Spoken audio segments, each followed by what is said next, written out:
Bienvenue sur Bible 365. Nous sommes contents que vous soyez avec nous aujourd'hui, pour écouter la lecture du livre 2 Chroniques chapitres 35 et 36. Demain nous commencerons avec le livre d'Esdras. Si vous êtes nouveau, s'il vous plaît abonnez-vous à la chaîne, aimez et partagez-la pour encourager quelqu'un d'autre à écouter la Bible cette année. Bonne écoute. 2 Chroniques, chapitre 35. Josias célébra la Pâque en l'honneur de l'Éternel à Jérusalem, et l'on immola la Pâque le 14e jour du premier mois. Il établit les sacrificateurs dans leurs fonctions et les encouragea au service de la maison de l'Éternel. Il dit aux Lévites qui enseignaient tout Israël et qui étaient consacrés à l'Éternel: « Placez l'arche sainte dans la maison qu'a bâtie Salomon, fils de David, roi d'Israël.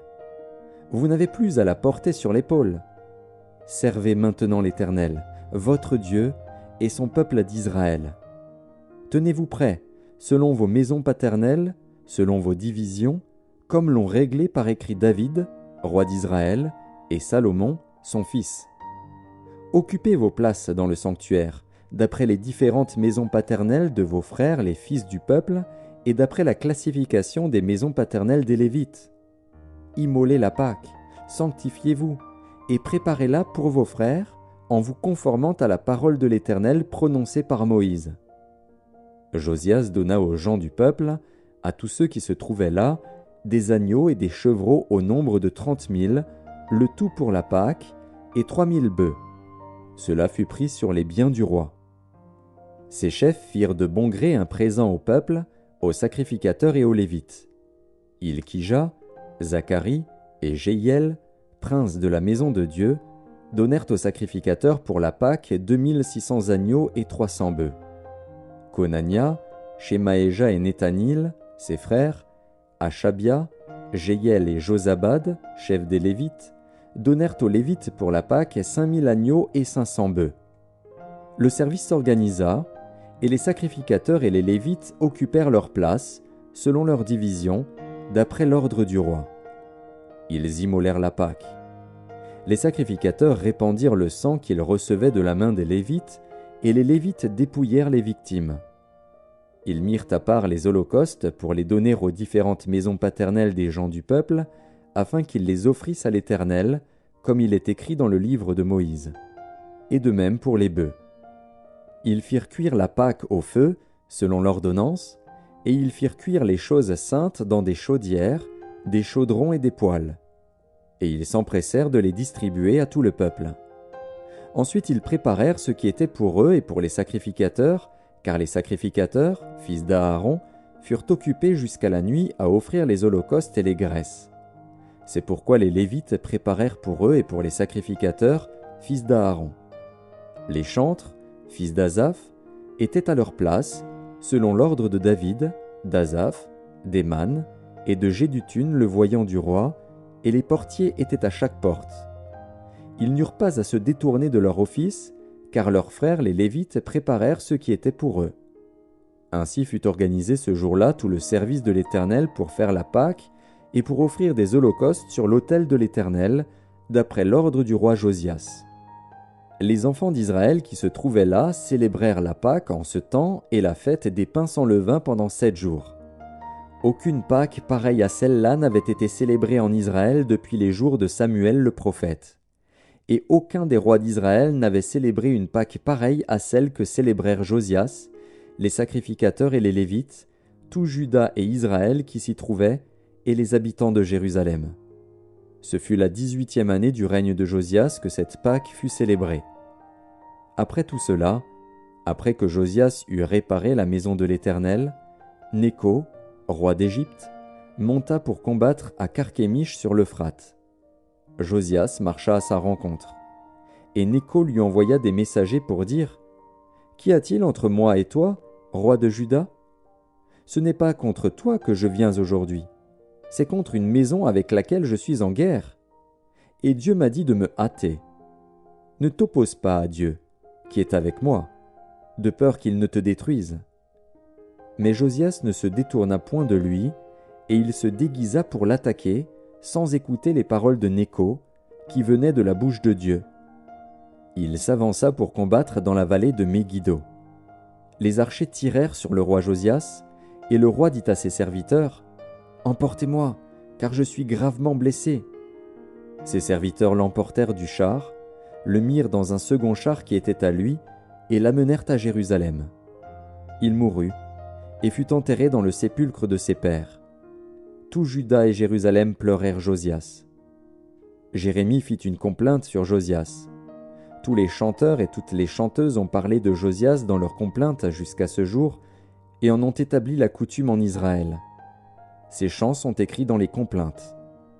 Le reste des actions de Josias, et ses œuvres de piété, telles que les prescrit la loi de l'Éternel, ses premières et ses dernières actions, cela est écrit dans le livre des rois d'Israël et de Juda. 2 Chroniques, chapitre 36. Le peuple du pays prit Joachaz, fils de Josias, et l'établit roi à la place de son père à Jérusalem.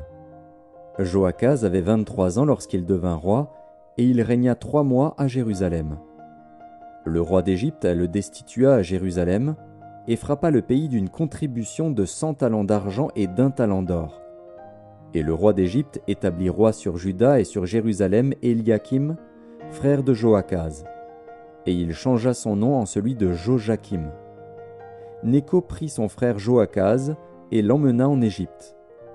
Joachim avait 25 ans lorsqu'il devint roi, et il régna 11 ans à Jérusalem.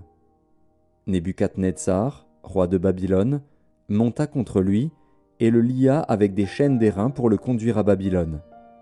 Nebuchadnezzar emporta à Babylone des ustensiles de la maison de l'Éternel, et il les mit dans son palais à Babylone.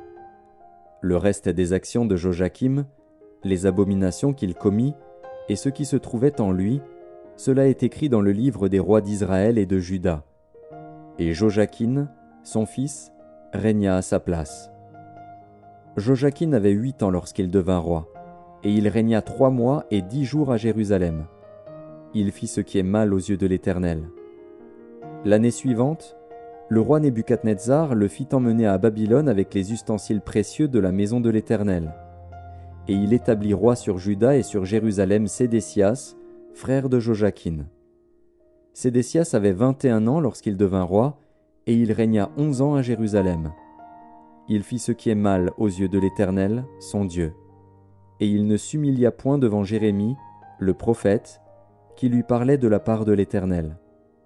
Il se révolta même contre le roi Nebuchadnezzar, qu'il avait fait jurer par le nom de Dieu. Et il raidit son cou et endurcit son cœur, au point de ne pas retourner à l'Éternel, le Dieu d'Israël. Tous les chefs des sacrificateurs et le peuple multiplièrent aussi les transgressions selon toutes les abominations des nations. Et ils profanèrent la maison de l'Éternel, qu'il avait sanctifiée à Jérusalem. L'Éternel, le Dieu de leur père, donna de bonne heure à ses envoyés la mission de les avertir, car il voulait épargner son peuple et sa propre demeure. Mais ils se moquèrent des envoyés de Dieu, ils méprisèrent ses paroles, et ils se raillèrent de ses prophètes, jusqu'à ce que la colère de l'Éternel contre son peuple devint sans remède. Alors l'Éternel fit monter contre eux le roi des Chaldéens, et tua par l'épée leurs jeunes gens dans la maison de leur sanctuaire. Il n'épargna ni le jeune homme, ni la jeune fille, ni le vieillard, ni l'homme aux cheveux blancs, il livra tout entre ses mains. Nebuchadnezzar emporta à Babylone tous les ustensiles de la maison de Dieu, grands et petits, les trésors de la maison de l'Éternel, et les trésors du roi et de ses chefs. Ils brûlèrent la maison de Dieu, ils démolirent les murailles de Jérusalem, ils livrèrent au feu tous ses palais et détruisirent tous les objets précieux. Nebuchadnezzar emmena captifs à Babylone ceux qui échappèrent à l'épée, et ils lui furent assujettis, à lui et à ses fils, jusqu'à la domination du royaume de Perse, afin que s'accomplît la parole de l'Éternel prononcée par la bouche de Jérémie. Jusqu'à ce que le pays eût joui de ses sabbats, il se reposa tout le temps qu'il fut dévasté, jusqu'à l'accomplissement de 70 ans.